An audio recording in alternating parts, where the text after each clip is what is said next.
నమస్కారం. Welcome to I dream. ధర్మ మార్గం విత్ విజిత కార్యక్రమానికి స్వాగతం.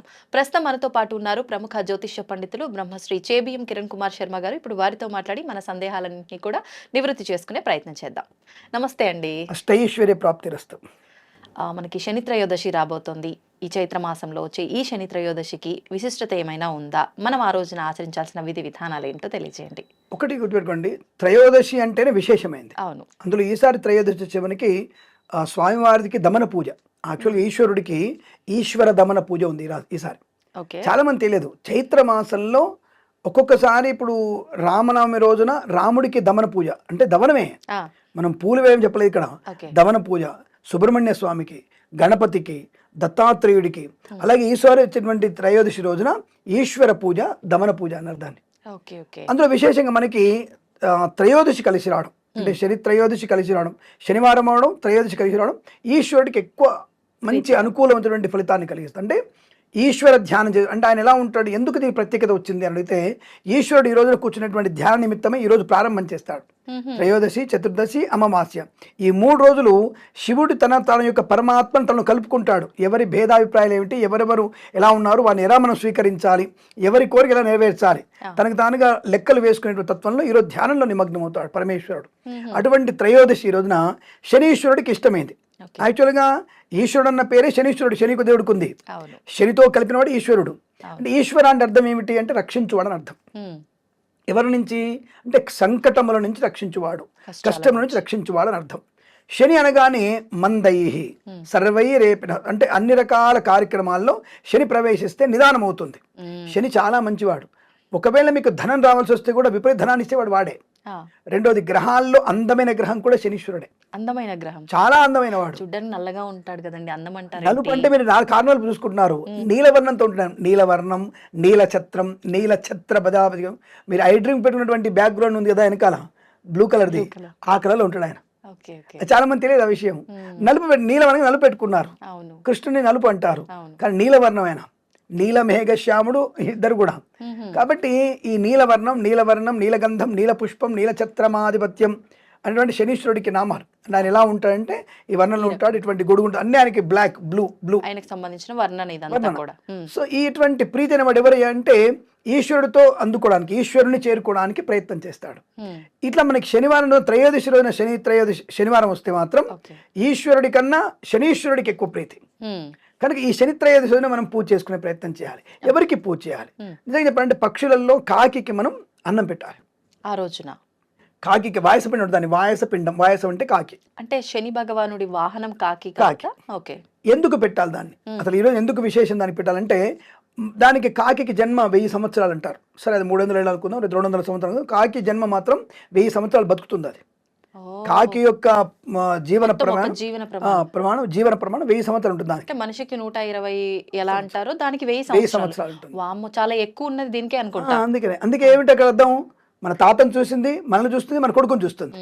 అందుకే పితృపితామ ప్రపితామహ ముగ్గురిని కూడా చూసింది. కాబట్టి ఆ దర్శన భాగ్యంతో దానికి పెడితే మన పితృదేవతలు సంతోషపడతారు.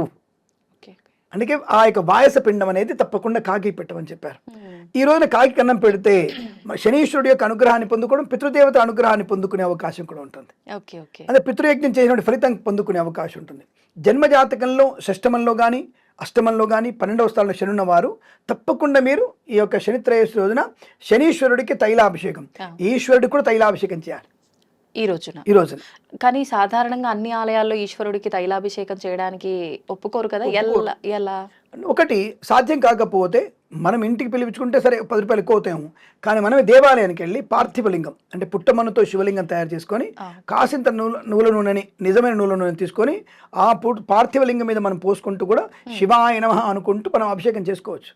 తర్వాత మంచినీళ్ళతో, తర్వాత పంచామృతంతో, తర్వాత మంచినీళ్ళతో అభిషేకం చేసేసి దానికి గంధం, పసుపు, కుంకుమ వేసి గంధం పెట్టేసి శివలింగాన్ని పెట్టవచ్చు.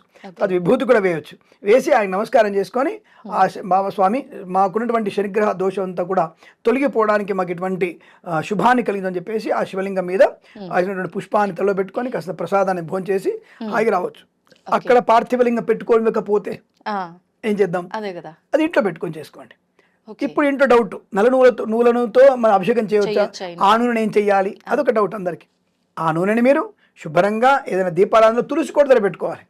శివుడి మీద చేసినటువంటి నూనెని ప్రమిదలాగా దీపం పెట్టుకోవడం, లేదా ఇంటి ముందు గడపలు ఉంటాయిగా, ఆ నూనెతో గడపలో మీకు 2 దీపాలు పెట్టుకోవచ్చు, దానికి ఏమైనా దోషం ఉండదు. ఈశ్వరుడికి అభినయించిన నూనె ఎప్పుడు కూడా పవిత్రమైందే. వితౌట్ రీజన్ మనం గడప దగ్గర దీపాలు ఎందుకు పెడతాము అంటే పండగలప్పుడు ఏదైనా ఎందుకు పెట్టవద్దు? ఎవరు చెప్పారు పెట్టుకోదని? ప్రతినిత్యము మనం పెట్టుకోవచ్చు, మనం పెట్టం అంతే. గడప అనేది లక్ష్మీదేవి, లక్ష్మీ దీపం పెడితే ఏమైంది? నిత్యం పెట్టుకోవచ్చు. ఈరోజు శనిత్రయోదశి విశేషమేగా. ఆ శనిత్రయోదశి శివుడి కనుక నూనె నూనెతో అభిషేకం చేసినట్టయితే, నెయ్యితో అభిషేకం చేసినట్టయితే, ఆ నూనెతో కానీ ఆ 2 దీపాలు పెట్టేసి తులసికోట దగ్గర పెట్టండి, తులసికోట చుట్టూ పెట్టండి, లేదా గడప దగ్గర పెట్టుకోండి.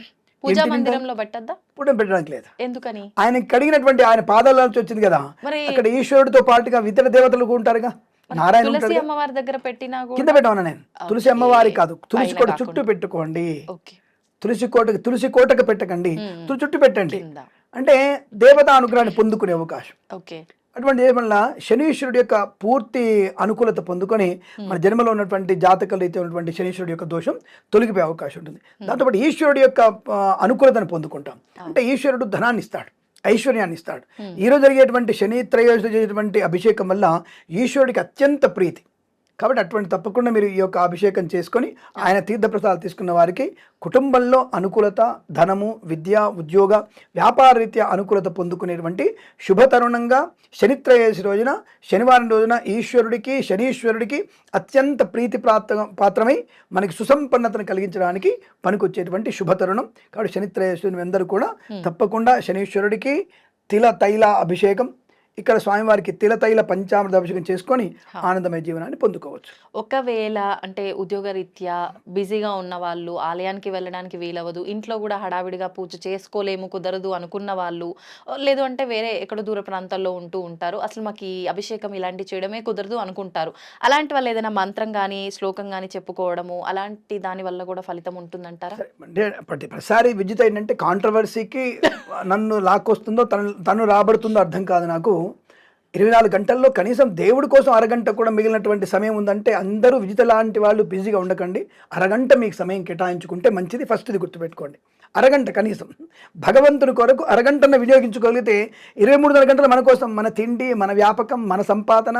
ఎందుకంటే కోట్లు సంపాదిస్తారు కదా, కోట్లు సంపాదిస్తున్న వాళ్ళందరి కోసం పర్లేదు సంపాదించుకోవాలి. పిల్లలకి రేపు భవిష్యత్తులో మంచి డెవలప్మెంట్ అవ్వాలి, బెంచ్ కారు కొనుక్కోవాలి, ఆరోగ్యంగా ఉండాలి, ఐశ్వర్యంగా ఉండాలి, ఇవన్నీ ఉంటాయి, నో ప్రాబ్లం.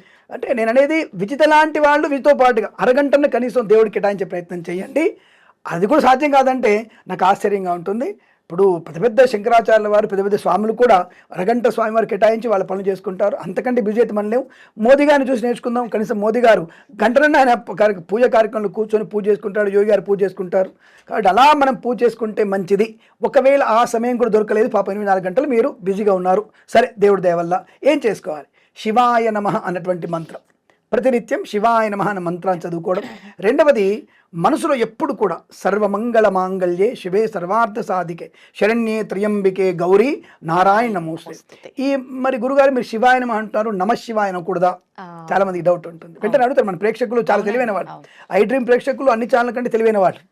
వెంటనే ప్రశ్న అడుగుతారు, ఏమండి శివాయ నమః అనాలా, ఓం ఎందుకు అనకూడదు, నమ శివాయ ఎందుకు అనకూడదు అంటే, ఓంకారం అనేది, నమః అనేది బీజాక్షరాలు. ఎవరికి తెలియదు ఆ విషయం. ఓంకారం బీజాక్షరం, దాన్ని పలకకూడదు, దీక్ష తీసుకోవాలి. నమః అనేది ఎప్పుడు కూడా మనకి ప్రారంభ నమ అనేది బీజాక్షరం, చివరికి నమః అనేది సామాన్య అక్షరం, రుత్వాక్షరం అంటారు దాన్ని. శివాయ నమః అది బీజాక్షరం కాదు, నమః శివాయ బీజాక్షరం, ఇది ముందర వస్తే బీజాక్షరం. కాబట్టి అటువంటివి బీజాక్షరమైనటువంటి చదవకూడదు, దోషం ఏర్పడుతుంది. కాబట్టి శివాయ నమః అనుకుంటే సరిపోద్దిగా, అదే అక్షరాలుగా అదే ప్రతిఫలాన్ని పొందుకోవచ్చుగా. కాబట్టి ఇలా చేసుకోవచ్చు. ఫర్ ఎగ్జాంపుల్ వెంటనే అడుగుతారు మనోళ్ళు, అందుకే బాపులు దాచుకుంటున్నారు మంత్రాలన్నీ చెప్పట్లేరు బయటికి. ఒక విషయం ఏంటంటే, కలెక్టర్ ఆఫీస్లో కలెక్టర్ గారు ఉన్నారు, ఆయన కలెక్టర్ ఆఫీస్లో పనిచేస్తాడు, బికాజ్ ఇది కలెక్టర్ ఓన్లీ అంతే. బంట్రోత్ ఎక్కడ ఉంటాడు? బయట. అంటే బంట్రోత్ ఎక్కడ పనిచేస్తాడు? కలెక్టర్ దగ్గరే, కలెక్టర్ ఆఫీసే కదా. మరి ఎందుకు కలెక్టర్ సీట్ పక్కన బంట్రోత్ సీట్ వేయరు? అయ్యో అదేమిటి? దేనికోసం? కాబట్టి ఇక్కడ కూడా ఏ మంత్రానికి ఎక్కడ వాల్యూ ఇవ్వాలి అక్కడ ఇస్తారు. అలా అని చెప్పేసి కలెక్టర్ గారిని తీసుకెళ్ళి డ్రైవర్ ఇంత ఇంపార్టెంట్, కలెక్టర్ గారి జాగ్రత్త తీసుకెళ్ళాలి, డెస్టినేషన్ కరెక్ట్ తీసుకెళ్ళాలి, కరెక్ట్ భోజనం రాపాలి, భోజనం పెట్టియాలి, నీళ్ళు తెచ్చి ఇవ్వాలి, డ్రైవర్ గారు కూడా సేమ్ ఇంపార్టెంట్. మనిషికి ఇచ్చే వాల్యూ మనిషిగా అందరికీ ఒకే రకంగా ఇచ్చిన పదవులను బట్టి ఇచ్చే వాల్యూ ఉంటుంది. స్థానము అంటారు దాని యొక్క ఉచిత స్థానము, ఉన్నత స్థానం అంటారు దాన్ని. అలాగే మంత్రానికి కూడా కొంతమంది మంది దగ్గరనే దాన్ని జాగ్రత్తగా అట్టి పెట్టారు. ఎందుకు? ఆ మంత్ర ప్రయోగం కొంతమందికే తెలియాలి కాబట్టి. అణుబాంబు తయారు చేసే విషయం మనకి తెలియదు అందరికీ, అంటే దానివల్ల ప్రమాదం ఎక్కువ ఉంటుంది కాబట్టి ఎవరికో టెక్నాలజీ ఉన్న వాళ్ళకి. ఇంకోటి, ఆ అణుబాంబు తయారు చేసేది కూడా నలుగురు డిఫరెంట్ పాయింట్స్ ఉంటాయి. వీడికి మొత్తం తెలియదు, వాడికి మొత్తం తెలియదు, నలుగురు కలిస్తేనే దాని బలం ఉంటుంది.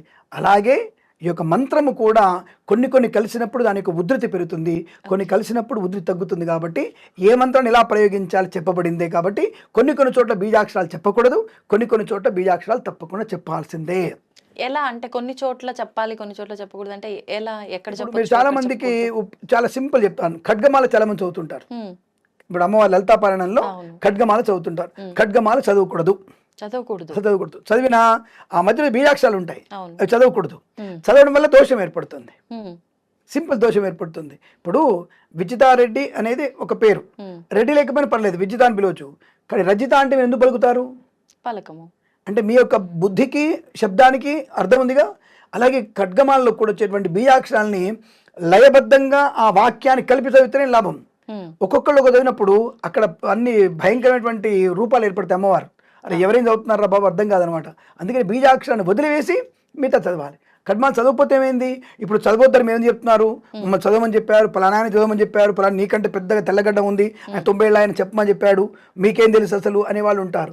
ధర్మశాస్త్రంలో తప్పకుండా బీజాక్షరాలు చదవకూడదు అనేది ప్రతి ఒక్కళ్ళు చెప్పగలిగేదే. మధ్యలో వచ్చినటువంటి అనేక డాంబికమైనటువంటివి కడియాలు పెట్టి భద్రాలు వేసుకొని, భద్రాలు అంటే రాళ్ళు అంటారు వాటిని, భద్రాక్షలు వేసుకొని కిరీటాలు పెట్టుకొని ఇది మీరు చదవచ్చు, ఇది మీరు చేయవచ్చు అనేది కరెక్ట్ కాదు. గొప్ప వాళ్ళవి సామవేదం షణ్ముఖ శర్మ గారు లాంటివి, చాగంటి వారి భాషల్లో మీరు దాన్ని చూస్తే వారు చెప్పేది కరెక్ట్. మిగతా వాళ్ళు చెప్పే వాటిల్లో కొంతవరకు కరెక్ట్, కొంతమంది అబద్ధంగా ఉంటుంది. ఒక ఆయన వచ్చేసి ప్రవచనకర్త, ఒక ఆయన వచ్చేసి ఘటాభిషేకం ఎక్కడుంది, శతాభిషేకం ఎక్కడుంది అంటాడు. మరి శివపురాణం చెప్పబడింది, శివపురాణంలో స్పష్టంగా చెప్పబడింది. శతఘటాభిషేకం కృత్వా, రుద్రమంత్రాలనే ఉంది అది. 100 ఘటాభిషేకాలు చేయొచ్చు, 21 ఘటాభిషేకాలు చేయొచ్చు అని చెప్పబడింది, మంత్రంలోనే ఉంది అది. మరి అటువంటిది ఆయన మరి ప్రవచనకర్త పెద్ద ఆయన, అసలు కాంట్రవర్సీ ప్రవచనకర్త ఆయన మాత్రం శివగా ఎవరు చెప్పాడు మీకు 100 గంటల అభిషేకాలని? శిఖరాభిషేకం ఎవరు చెప్పారు? దేవాలయ దాంట్లో ఆగమ శాస్త్రంలో స్పష్టంగా చెప్పబడింది. మరి శాస్త్రం తెలుసుకొని ఎలా చెప్తున్నాడు అంటే మరి దాన్ని పైత్యం అందామా ఇంకోటిదో మాకు అర్థం కాల. అంటే ఇలా చెప్తున్నారు అని అంటే ఇప్పుడు ఒకరికి ఒక్కొక్కలా అర్థమవుతుంది, వాళ్ళ మైండ్ ఎలా దాన్ని రీడ్ చేసిందో దాని ప్రకారంగా చెప్తారు. ఇప్పుడు అంటే దాని గురించి మాకు తెలీదు, శాస్త్రాలు పురాణాల గురించి. అందులో కూడా ఒక్కొక్కరు రాసిన దాన్ని బట్టి ఒక్కొక్క రకంగా ఉంటుంది. ఇప్పుడు రామాయణం కూడా వాల్మీకి రామాయణం ఒకలాగా, ఇంకొకరు దాన్ని అనువదించింది ఒకలాగా, అలా ఉంటుంది కదా. దాన్ని బట్టి వాళ్ళు చెప్తున్నారేమో అనుకోవచ్చు కదా. ఇప్పుడు ఒక వయసు వచ్చినటువంటి ప్రవచనకర్తలు చాలా నిష్ణాతులు, వాళ్ళు కూడా లౌకికమైనటువంటి విషయాల్లోకి వెళ్ళిపోతున్నారు. ఆ లౌకిక విషయాల్ని గమనిస్తూ వాటికి అనుసంధానంగా చెప్తున్నారు. అది కరెక్ట్ కాదు. వాళ్ళకి అనుభవం ఉంది, విషయ పరిజ్ఞానం ఉంది వాళ్ళకి, అయినా సరే చెప్పడం అనేది సహేతుకం కాదు. అది మీరు అన్నారు ఇప్పుడు వాల్మీకి రామాయణం ఒకటి, ఇప్పుడు రామాయణం వేరు. ప్రక్షిప్తాలు అంటారు వీటిని. ప్రక్షిప్తాల గురించి మాట్లాడాలంటే లేనివి కొన్ని దాంట్లో క్రియేట్ చేసి మన దాంట్లో పెట్టి దాంట్లో ఇదే రామాయణం, ఇదే మనకి వాల్మీకి రామాయణం చెప్పడం అనేది తప్పది. వాల్మీకి రామాయణం అసలైనటువంటి పుస్తకం వేరే ఉంది. దాంట్లో ప్రక్షిప్తాలు అంటే ఎక్స్ట్రా చాప్టర్స్ క్రియేట్ చేయడం. ఓకే, అంటే మనకు అర్థమయ్యే విధంగా యాడ్ చేసి అలా యాడ్ చేయట్లా. ఇప్పుడు లవకుశలతో రాముడు యుద్ధం చేశాని చెప్పారు, ఇది ఎక్కడుంది? సింపుల్ అంటే కామన్ పీపుల్కి అర్థం కాదు చెప్తున్నాను మీకు నేను. లవకుశుడు రాముడితో యుద్ధం చేయడం సాధ్యమా? ఇంకోటి ఆంజనేయ స్వామి రాముడితో యుద్ధం చేయడం, అసలు ఏమైనా కొంచెం దానికి ఏమైనా ఉందా దానికి? ఆ cinema bumper hit, super hit. దాన్ని ప్రజలందరూ కూడా ఇదే రామాయణం అన్న భావంలో వెళ్ళిపోయారు. అందుకే కాంట్రవర్సీలు కల్కి లాంటివన్నీ కాంట్రవర్సీ అందుకే వచ్చాయి ఇప్పుడు బయటికి. సో అనంత శ్రీరామ్ గారు పాపం అందరు కూడా బయటకు వచ్చి అది ఎందుకు తప్పుగా చెప్తానని చెప్పేసరికి అసలు నిజాలు బయటకు వస్తున్నాయి. ఇప్పుడు ఈ సనాతన ధర్మంలో కొత్త నిజమైన విషయాల కోసం వెతుకుతున్నారు చాలామంది. మన ఛానల్ ద్వారా కానీ ఇతరత్రా కూడా కొత్త విషయాలు ఏమిటి, రియాలిటీ ఏమిటి వెతుకుతున్నానికి బయటకు వచ్చారు అందరు కూడా. అందుకనే చాలామంది ఈ వాల్మీకి రామాయణం చదవడం మొదలెట్టారు. అటువంటివి చదవండి. ప్రక్షిప్తాలు అనేవి లేనిపోని చాప్టర్స్కి, మీరు అన్నారు మనకు అర్థమయ్యే చాప్టర్ పర్లేదు, కానీ లేనివి కొత్తవి క్రియేట్ చేసి దాన్ని పెట్టి ఇదే రామాయణం చెప్పేటువంటి కొన్ని ప్రక్షిప్త పితామహులు ఉన్నారు. వారి అటువంటి మాట వినే ప్రయత్నం చేయకూడదు. కాబట్టి మనకి ప్రస్తుతం సబ్జెక్ట్లో శనిత్రయోదశి ఏమిటి పరిస్థితి అనేది అమ్మాయి అడిగిన ప్రశ్నకి సమాధానం. ఈ శనిత్రయోదశి రోజున మనకి అద్భుతమైనటువంటి ఆనందాది అదృష్ట యోగాలు పొందుకోవచ్చు. ఈశ్వరాభిషేకం చేయండి, శనీశ్వరుడికి అభిషేకం చేయండి, అదృష్టం బాగా ఉంటుంది. తప్పకుండా ఇటువంటి అభిషేకం చేయడం వల్ల బీజాక్షరయుక్తం కాకుండా, బీజాక్షరం లేకుండా మీరు చదివి ఆనందమయ జీవనాన్ని, సుఖ జీవనాన్ని పొందుకోవచ్చు. అందులో ఇంకోటి మీరు అడిగినట్టు ఇంకో ప్రశ్న, అంటే మీరు అడిగిన దాంట్లోనే ఉంది ప్రశ్న. అందులో మీరు సరే చేసుకోవడానికి సాధ్యం కాకపోతే అని అడిగారు అన్నమాట. మంత్రం చేసుకుంటున్నారు కదా, ఒకవేళ ఉదయం పూట సాధ్యం కాకపోతే ఉదయం మొత్తం మీరు నక్తముగా ఉంటూ ప్రదోష కాలంలో చేసుకోవచ్చు. ఇంకా విశేషం. ఓకే. ప్రదోషకాలం అంటే సాయంకాలం 5 నుంచి 7 మధ్యలో, అది ఇంకా విశేషం. కానీ నక్తముగా ఉండాలి. నక్తం అంటే ఏమిటి? మళ్ళీ కంప్లీట్ తినకుండానా? లేదు, పళ్ళు పాలు ఓకే స్వీకరిస్తూ సాయంత్రం సమయంలో మళ్ళీ స్నానం చేసి గుడికి వెళ్ళి అభిషేకం చేసుకోవచ్చు. లేదు గుడికి రానివాడు, పల్లె గుళ్ళ చేయనివాడు, ఇంట్లో శుభ్రం కూర్చొని చేసుకోండి. శని అష్టోత్తరం చదువుతూ వేసుకోండి, శివాష్టోత్తరం చదువుతూ వేసుకోండి.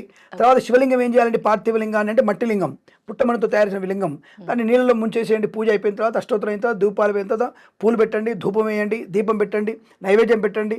అయిపోయిన తర్వాత హారతి ఇవ్వండి, ప్రదక్షిణ చేసుకోండి, నమస్కారం చేసుకోండి, 2 నక్షత్రాలు వేసేసి స్వామి అపరాధ సహస్రాన్ని క్రియంతే అనిశం దాసోయి మిత్వాం మత్వా క్షమస్వ పరమేశ్వర అని చెప్పేసి అపరాధ స్తోత్రం చదువుకొని అయిపోయిన తర్వాత నమస్కారం చేసుకొని, తీర్థం తీసుకొని, ప్రసాదం తీసుకొని, శివుని శుభ్రంగా నీళ్ళలో ముంచేసి నీళ్ళలో లోపల పెట్టి భిన్నం చేసేయండి. అందులో మొక్కల్లో పోసుకుని హాయిగా. ఇప్పుడు మీరు చెప్పారు మంత్రం అపరాధానికి సంబంధించి, మాకు ఎక్కడొస్తాయండి మంత్రాలన్నీ, మా వేలో మేము స్వామి ఏదైనా తప్పు చేస్తే క్షమించు. ఇదే అర్థం. అదే తెలిసి తెలియక తప్పులు చేసి ఉంటే నన్ను మన్నించు తండ్రి. అపరాధ సహస్రాన్ని క్రియంతే అహర్నిశం, అంటే ప్రతిక్షణం 1000 తప్పులు చేస్తూ ఉంటాం మనం. అంతే. ప్రతిక్షణం అహర్నిశం క్రియంతే అహర్నిశం, అంటే తప్పకుండా చేస్తా నేను, గ్యారంటీ. క్రియంతే అహర్నిశం దాసోయం ఇత్తిమాం, నా తప్పులు క్షమించండి దాసుడు నీకు, దాసిత్వం మక్త్వా క్షమస్వ పరమేశ్వర, నన్ను క్షమించు తండ్రి. మీరు తెలియ తప్పులు తెలుగు మాట్లాడే, తెలిసి తెలియని తప్పుల్ని క్షమించండి, నాకు శుభాన్ని కలిగించు, అంతవరకే. తప్ప నాకు ఇల్లు ఇవ్వు, నాకు పొలం ఇవ్వని కాదు. శుభం ఇవ్వడం అంటే నీకేది కావాలో తెచ్చేస్తాడు. నువ్వు పొలం ఇల్లు అడిగితే 2 తెచ్చి కూర్చుంటాడు, నువ్వు 2 అడిగి నీ ఇష్టాన్ని చేసుకోపో అంటాడు. కాబట్టి మనకి ఏది కావాలో అది అడగద్దు, శుభాన్ని కలిగించు అని. అప్పుడు అన్ని ఇస్తాడు, పొలం ఇస్తాడు, ఇల్లు ఇస్తాడు, సంతానం ఇస్తాడు, మంచి మొగుడిని ఇస్తాడు. అలాంటి ఇట్లాంటి మంచి మొగుడు ఉంటాడు అనుకోండి మీకు, అలా అనమాట. అన్ని రకాల శుభయోగాలు ఊరుకోరే మీరు. రైట్, అది విషయం. ఇంకా అంతే అండి, ఇంకేముంది. అయితే ఎలాగో ఇప్పుడు నలుపు రంగు, బ్లూ రంగు అన్నారు కాబట్టి లాస్ట్ లో ఒకసారి అది కూడా మాట్లాడేసుకుందాము. ఇప్పుడు శనీశ్వరుడికి సంబంధించి నీల రంగు అని చెప్పన్నారు, కానీ అందరము ఆచరించేది మాత్రం నలుపు రంగుకు సంబంధించి. మరి ఆయనకు నలుపు రంగే ఎక్కువగా మనం భావిస్తున్నాం కాబట్టి మనం నలుపు రంగు ధరించడం వల్ల శని మనం అట్రాక్ట్ చేసుకున్నట్టు, శని ప్రభావం మన పైన ఉంటుంది ఇలా అంటుంటారు. మరి కొంతమంది శనివారం ఆయనకు సంబంధించిన రోజు కాబట్టి ఆ రోజున నలుపు వస్త్రాలు ధరిస్తే అంతా మనకు ఫేవర్గా ఉంటుంది, ఇలా కొంతమంది రకరకాలుగా మాట్లాడతారు. ఇవన్నీ నమ్మొచ్చు అంటారా? తప్పకుండా. నిజం చెప్పాలంటే మీకు ఆ యొక్క భగవంతుడికి, ఈశ్వరుడికి ఇష్టమైనది నలుపు వస్త్రమే. ఆయన నిజంగా ఆయన చెప్పాలంటే ఆయన కూడా ఆయనకి భస్మవర్ణం ఆయనకి ఇష్టం, అంటే తెలుపు రంగు కాదు, యాష్ కలర్ యాక్చువల్గా, కచ్చకాయ, అదైనా ఇష్టమే. అలాగే మనకి తప్పకుండా ఈ యొక్క శనీశ్వరుడికి ఇష్టమైంది నీలవర్ణం. అంటే చాలా నీలవర్ణం అనగానే నలుపు కూడా వచ్చేస్తుంది దానికి, నీలంగా కనబడదు. ఎలా ఉంటుందంటే నీలం అంటే మనకి ఆకాశ నీలంలాగా ఉండదు, కొద్దిగా చిక్కటి నీలం, అంటే కారు మబ్బుల నీళ్ళలో ఉంటాడు ఆయన. కానీ చాలా అందమైన వాడు శనీశ్వరుడు. శనిగ్రహం చూడండి మీరు, నవగ్రహాల్లోకి వెళ్ళా గ్లోబ్ చూస్తే మీరు శనీశ్వరుడు చాలా అందంగా ఉంటాడు, బ్యూటిఫుల్ కనపడతాడు ఆయన. అలాగే శుక్రుడు కూడా తెల్లగా కనపడతాడు, ఆయన శ్వేతవర్ణం. కానీ శుక్రుడు మనం చిక్కని చూస్తున్నప్పుడు కంటితో శుక్రుడు బ్లూ కనిపిస్తాడు, శనీశ్వరుడు బ్లాక్ లో కనిపిస్తాడు. కానీ బ్లూలోనే కనిపిస్తాడు శనీశ్వరుడు, అది చూడాలి. అంటే మీరు ఆయన్ని దేవుడుగా భావించి చూసారు, అందుకే మీకు ఈ వర్ణాలన్నీ అద్భుతంగా కనిపించాయి. మేమంతా కూడా నవగ్రహాలు అనగానే భయంగా చూసాము, మాకేమీ కనిపించలేదు. ఒకటి ఇదే ఇక్కడ జనాలకు వచ్చినటువంటి మైనస్ పాయింట్ ఇదే, శనీశ్వరుడి నెగిటివ్ గా చూడడం అనేది. కానీ ఇందాక చెప్పాం కదా, శనీశ్వరుడు ధనం ఇవ్వగలిగితే ఆయన ఇచ్చేటటువంటి ధనాన్ని కానీ ఆ ఇచ్చేటువంటి సుఖాన్ని కానీ ఎవరివ్వరు. అసలు మన నిద్రపోవడానికి కారకుడు శనీశ్వరుడే. శనీశ్వరుడు మన జాతకంలో బాగాలేదు, నిద్ర లేని రాత్రులు ఉంటాయి మనకి. మరి సుఖానికి వాడే కారకుడు కదా, సుఖానికి వాడే కారకుడు. వాడంటారు ఏంటండి అంటే భగవంతుడిని, ఇప్పుడు రాముడు ఉన్నాడు, ఇప్పుడు మనం అంటాం తక్కువేమి మనకు రాముండొక్కడుండు వరకు, అక్కడ డుకారం పెట్టాంగా. అంటే రామాయణ తండ్రి డుకారంతో రాముడు నావాడు అనుకుంటున్నప్పుడు శనీశ్వరుడు నావాడు ఎందుకు అనుకోవట్లే? నావాడు అనడంలో వాడు అనడంలో భేదం లేదంటారా? నేను సోదరుడితో ఇప్పుడు నేను ఇప్పుడు చెప్తాను మీకు, భగవంతుణ్ణి నేను ఎలా పిలుచుకుంటే తులసిదాతలా పిలుచుకోవచ్చు మనం, మనల్ని అడాప్ట్ చేసుకోవాలి. అందుకే అది ఇంపార్టెంట్. ఇప్పుడు నేను ఎంత భక్తిగా పూజిస్తానంటే అంత భక్తిగా పూజిస్తాం. నేను జపం చేస్తున్నప్పుడు ఈశ్వరుడికి శని తేడా ఏం చూపాం మేము, అదే విధానంగా పూజిస్తాం. శనిగ్రహం ఆవాహయామి, స్థాపయామి, పూజయామి. ఇందాక చెప్పాం కదా, నీలవర్ణం, నీలగంధం, నీలపుష్పం, నీలపాశాంకుశమాదనం, ప్రదక్షిణీ కుర్వాణం అని చెప్పి ఆయన కూర్చోబెట్టి తిల సంహితమైన మండపంలో నాయన చాలా జాగ్రత్తగా జాగ్రత్తగా కూర్చోండి. అర్ఘ్యం సమర్పయామి, ఆసనం సమర్పయామి, ఆవాహన. ఎలా అయితే ఈశ్వరుని ఎలా పూజిస్తాం, శరీరాలు ఎలా పూజ చేస్తాం మేము. కాబట్టి అందుకే ఈశ్వరుడు నేను నావాడే అనుకుంటా కదా, ఈశ్వరుడు కూడా వాడే అనుకుంటాం అప్పుడప్పుడు. లింగోద్భవంలో చేసినటువంటి పూజకి ఆ శివుడు నాకు చేయడా? అంటే మన అనే భావన ఉంటే మనం ఎలా అయినా పిలుచుకోవచ్చు, ఎలా అయినా మనం ఆయన తండ్రిని ఆరాధించవచ్చు. నా తండ్రి అనుకున్నప్పుడు నా ఓడయ్యా, నా తండ్రి నా ఓడయ్యా అనుకున్నప్పుడు అవును. తండ్రిని ఓడు నా ఓడు అంటావా? ఏకవచనం పిలుస్తావా? ఇప్పుడు నాన్నగారు అని పిలవడంలో ఒక ఆప్యాయత ఉండదు. ఉండదు. నాన్న ఎక్కడ పోతున్నావు నాన్న, నాన్న ఎటు వెళ్తున్నావు నాన్న, అవును. ఏకవచనంలో ఆప్యాయత ఉంటుంది. ఉమ్. కానీ కొంతమందికి ఎలా ఉంటుంది, ఏమిటి తండ్రిని ఏంటి ఎలా అంటావు ఏంటో, అవును. నాన్నగారు అనలేవా? నాన్నగారు అంటే అది గ్యాప్ ఏర్పడుతుంది. అవును. అసలు అసలు అసలు అది నాకు సహేతంగా అనిపించదు. సో నేను నాన్న ఎక్కడికి వెళ్తున్నావు, నాన్న వచ్చేసిన ఆ ఆప్యాయతకి ఉంటుంది. అటువంటి ఆప్యాయతోనే శనీశ్వరుణ్ణి వాడు అని పిలవడం తప్ప Okay. అక్కడ అవమానం చేసినట్టు ఎప్పుడు ఉండదు. అదే అదే. అదే కేవలం ఈశ్వరుణ్ణి శనీశ్వరుణ్ణి నావాడు అనుకోవడమే. కాబట్టి నవగ్రహాల్లో కూడా ఏ గ్రహాన్ని అయినా సరే మనము నెగిటివ్గా చూడడం వల్ల సుఖానికి ధనానికి కారకుడు ఈ యొక్క శనీశ్వరుడు. కాబట్టి శనీశ్వరుని తప్పకుండా మనం ఎప్పుడు కూడా సదాస్మరణం. అందుకే ఆదిత్యాయ సోమాయ మంగళాయ బుధాయ చ గురు శుక్ర శనిభ్యశ్చ రాహవే కేతవే నమః అని ప్రతిరోజు నవగ్రహ ధ్యానం చేసుకుంటూ వెళ్తే ఏ గ్రహాలు మనల్ని ఏం చేయాలి. ఇప్పుడు ఈ వస్త్రాల క్లారిటీ నాకు రాలే. బ్లూ కలర్ వస్త్రం పెట్టుకుంటే మంచిది. ధరించొచ్చా? తప్పకుండా శని త్రయోదశి రోజున కానీ అలాగే శనివారం రోజున కానీ తప్పకుండా శనీశ్వరుడి వస్త్రాలు ధరించడం వల్ల మీకు ఎటువంటి ఇబ్బంది రాదు. అలాగే ఆ రోజు నూలు తినొచ్చా, నువ్వుల ఉండలు బెల్లంతో తప్పకుండా తినండి. అది ఇంకా మంచి విశేషాన్ని కలిగిస్తుంది. ఆయనకి ఇష్టమైనటువంటి వ్యక్తి యొక్క వస్త్రధారణ చేస్తే ఆయన సంతుష్టి అవుతాడు కదా. తప్పకుండా అటువంటి వస్త్రధారణ చేయవచ్చు, నల్ల నువ్వులు దానం చేసుకోవచ్చు, నల్ల నువ్వులు స్వీకరించవచ్చు. అంటే స్వీకరణ అంటే తినడం, మీరు దానం తీసుకోవద్దు. మళ్ళీ ఆ నల్ల నువ్వులు బెల్లం దాన్ని తినవచ్చును. తిలపిండి తైలపిండి అంటారు, దాన్ని తినవచ్చు. శుభ్రంగా పంచదార వేసుకోవడం అయితే పాలలు కలుపుకోవడం మీరు తినవచ్చును. అంటే ఈ శనీశ్వరుడికి ఇష్టమైనటువంటి పదార్థాలు తినవచ్చును. తీసుకోకూడదు. దానంగా ఇస్తే ప్రసాదంగా తీసుకోవచ్చు, అప్పుగా తీసుకోవచ్చు, దానికి ఇబ్బంది లేదు. కానీ రెండవది మీరు గుర్తుపెట్టుకోండి, ఆ రోజున చాలా మంది వచ్చేసి మనకి ఒంటికి తైలం పెట్టుకోవాలి. నల్ల నువ్వుల యొక్క మర్దన చేసుకుంటే చాలా మంచిది. ఇప్పుడు ఒకవేళ ఇంట్లో ఆ రోజున నూనె నిండుకుందే అనుకోండి, ఆయిల్ తెచ్చుకోవడానికి చాలా మంది అదే భయపడతారు. ఇదే వెర్రి వేషాలు కదా. మిడిమిడి జ్ఞానం ఉన్నటువంటి మేధావులు కాదు, మిడిమిడి జ్ఞానం ఉన్నటువంటి మిడతలు మేధావులు ఇవన్నీ చెప్తుంటారు. అవన్నీ కూడా మన ఛానల్ కూడా కొన్ని చూశాను. పాపం నేను తప్పుగా అనుకోవద్దు, కానీ మీరు అడిగడం ఆయన చెప్పడం కూడా చూశాను. నేను తప్పుగా అనుకోవద్దు. అందుకే అంటున్నాను, ఇది మిడిమిడి జ్ఞానం. నీ డబ్బు పెట్టి నువ్వు కొనుక్కుంటున్నావు, అక్కడ దానం ఎందుకు అవుతుంది? అసలు ఎందుకు అక్కడ పోనీ ఏ శాస్త్రం చెప్పబడింది? ఎవరైనా చెప్తున్నారా? ఎక్కడ చెప్పబడలేదు. తిలలు కొనొద్దు, తైలం కొనొద్దు, ఎక్కడ చెప్పబడలేదు. దానం తీసుకోవద్దు చెప్పబడింది, కానుకగా తీసుకోవచ్చు, దానం తీసుకోవద్దు అని చెప్పబడింది తప్ప కొనొద్దని ఎక్కడ ఉంది? ఇప్పుడు ఈ కేశాలు కట్ చేయొద్దు, అలాగే నఖం కట్ చేయొద్దు, అంటే గోర్లు కట్ చేయొద్దు, కేశాలు కట్ చేయొద్దు రాజు చెప్పింది. ఆ రోజు చేయడం వల్ల ఏమిటంటే దరిద్ర దేవత మనం ఆవహించుకుంటాయి. ఆ రోజు తీయకండి. తైలమర్దన చేసుకోమని చెప్పింది. ప్రతి శనివారం తైలమర్దన చేసుకోవాలి. శనీశ్వరుడికి ప్రీతి అది. ఒంటికి తైలమర్దన చేసుకొని శుభ్రంగా వెళ్ళి కాస్త పుట్టమన్ లాంటిది కానీ, లేదా మీరు ముల్తాన్ మట్టి అంటారు కదా ఆడవాళ్ళు, ముఖాన్ని పెట్టుకుంటారు, అది ఒంటికి బురద మట్టి పెట్టుకోవాలి ఒంటికి. అంటే శనీశ్వరుడికి శరీరాన్ని బాధ కలిగించాలి. వెళ్ళి ఒక 10 నిమిషాలు ఎండలో నిలబడాలి. మనం నిలబడి తర్వాత స్నానం చేయాలి. ఇది ఆరోగ్యానికి మంచిది. కానీ ప్రారంభంలో వీడవడానికి దరిద్రంగా తయారయ్యాడు వీడు అని నట్టుకునేవాడు, లేదంటే ఎండ పడుతున్నప్పుడు మంటలు వేస్తుంటుంది, గట్టికి బిగిసిపోతుంది, అబ్బాయి కిరణ్ సినిమా చెప్పాడు రా బాబు, జుట్టు కత్తుకుంది, ఇది రావట్లేదు అని తిట్టుకునేవాడు. ఇలా శరీరాన్ని బాధ పెట్టుకొని 10 నిమిషాలు తర్వాత సుఖాన్ని పొందడం. శనీశ్వరుడు యొక్క ఉద్దేశం అదే. ముందు మనల్ని బాధ పెడతాడు, తర్వాత నీకు సుఖాన్ని ఇస్తాడు, సంతోషాన్ని ఇస్తాడు. కాబట్టి ఇలాంటి తైలమర్దన చేసుకొని మన బురద మట్టి కానీ లేదా మట్టి పెట్టుకొని స్నానం ఆచరిస్తే, నదీ స్నానం కానీ మనం సముద్ర స్నానం చేస్తే చాలా మంచిది. ఆయనకి శనీశ్వరుడు వాడు ఎంతో ప్రీతి కలుగుతుంది. అప్పుడు మనకి సోదరులానే ఉంటాడు మన వెంబడి. ఇంకో చిన్న డౌట్ అండి, ఇప్పుడు మనంతా మాట్లాడుకుంటున్నాం శనీశ్వరుడు అని. అయితే ఇంతకుముందు నేను శనీశ్వరుడి టాపిక్ చేసిన దాంట్లో కూడా చాలా మంది కామెంట్ పెట్టడం జరిగింది, బుద్ధి ఉండాలి, డివోషనల్ టాపిక్స్ మాట్లాడుకుంటున్నారు, చెప్పే వాళ్ళనే చేస్తున్నారు, అడిగే వాళ్ళని అడుగుతున్నారు, శనీశ్వరుడు అనాలి, శనీశ్వరుడు అని ఎలా సంబోధిస్తారు అని చెప్పి. నిజంగా ఇలా సంబోధించకూడదు అంటారా? శనీశ్వరుడు అనేది కనుక తప్పు ఉండదు. అంటే సప్తమి విభక్తి ఒకటి, తృతీయ విభక్తి ఒకటి, దాని విభక్తులతో శనీశ్వరుడు, శని ఈశ్వరుడు, శనీశ్వరుడు అనుకోవచ్చు. దానికి అలా ఏం లేదు అక్కడ. అంటే విభక్తుల్లో తేడా తప్ప ఎక్కడ చెప్పలేదు. శని ఈశ్వరుడు అనేది ఎక్కడ చెప్పలేదు. శనీశ్వరుడే అవుతుంది, నో ప్రాబ్లం. శనీశ్వరుడు అనుకుంది అంటారు, ఎలా అయినా పిలుచుకోవచ్చు. శనిగ్రహం అనొచ్చు, ఈశ్వర గ్రహం అనొచ్చు. కాబట్టి అటువంటిది ఏం లేదు. చెప్తారు కదా, మిడిమిడి జ్ఞానం ఉన్నటువంటి సమాజంలో ఉన్నటువంటి వ్యక్తులకి ప్రతి ఒక్కళ్ళు గొప్పగా కనపడతారు. శని ఇప్పుడు మంత్రంలో ఒకసారి ఉంటుంది, శనేశ్వరాయ విద్మహే మహాదాగాయ ధీమహి తన్నో శనీశ్వర ప్రచోదయాత్. అక్కడ మాటల పదం వేరు. శనేశ్వరాయ నమః, శనీశ్వరాయ నమః, మందగమనాయ నమః, మందాయ నమః. ఇక్కడ మంత్రం వేరు. అంటే అక్కడక్కడ పద విభజన జరిగినప్పుడు విభక్తులు మారిపోతాయి. కాబట్టి ఒక్కొక్క విభక్తిలో తప్పకుండా మనం వాడుకోవచ్చు. శనేశ్వరుడు, శనీశ్వరుడు, శనిగ్రహము అని పిలుచుకోవచ్చు, దానికి ఎటువంటి ఇబ్బంది లేదు. ఓకే, నిజంగా చాలా డౌట్స్ అన్ని క్లియర్ అయిపోయాయి ఈ టాపిక్ తో. ధన్యవాదాలండి. శుభమస్తు, అఖండ ఐశ్వర్యమస్తు. నమస్కారం.